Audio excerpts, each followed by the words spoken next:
Despois do éxito dunha primeira edición levada a cabo no verán de 2018, o Concello volve a implicarse co proxecto de intervención artística Vila do Mar.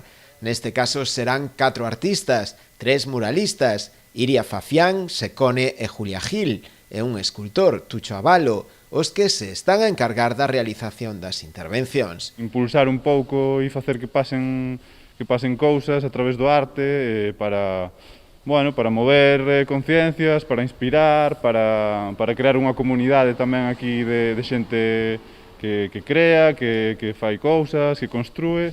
Está Iria Fafián e Secone intervindo aí na Rúa Arcos Moldes, non? Que son dous referentes para entender e achegarse ao muralismo.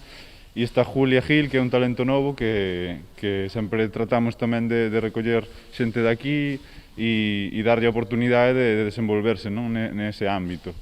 E máis alá dos muros é porque tratamos sempre en todas as edicións de ir un pouco máis alá e neste caso Tucho Abalo está facendo unha escultura con residuos recollidos na playa e transformados en expresión, non? Como podemos ver. Está estruturalmente un peixe que será unha peixeira, neste caso unha rianxeira,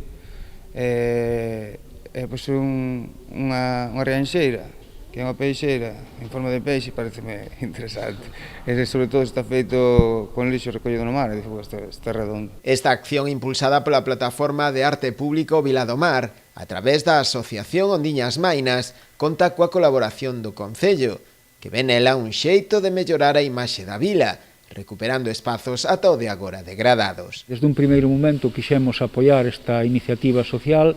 Esta iniciativa, desde logo, xa digo, ten todos os parabéns do Concello porque creemos mellor os espazos urbanos e lle dá unha nova vida, non? Os espazos elixidos nesta ocasión son a Lonxa Vella, 2 fachadas na Rúa Arcos Moldes e na Estrada de Rianxiño e tamén a sede do CRA de Rianxo, en Asados. Todos os deseños gardan unha gran vinculación coa historia da vila.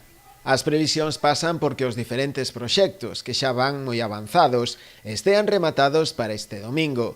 E a verdade é que xa hai ganas de ver os resultados.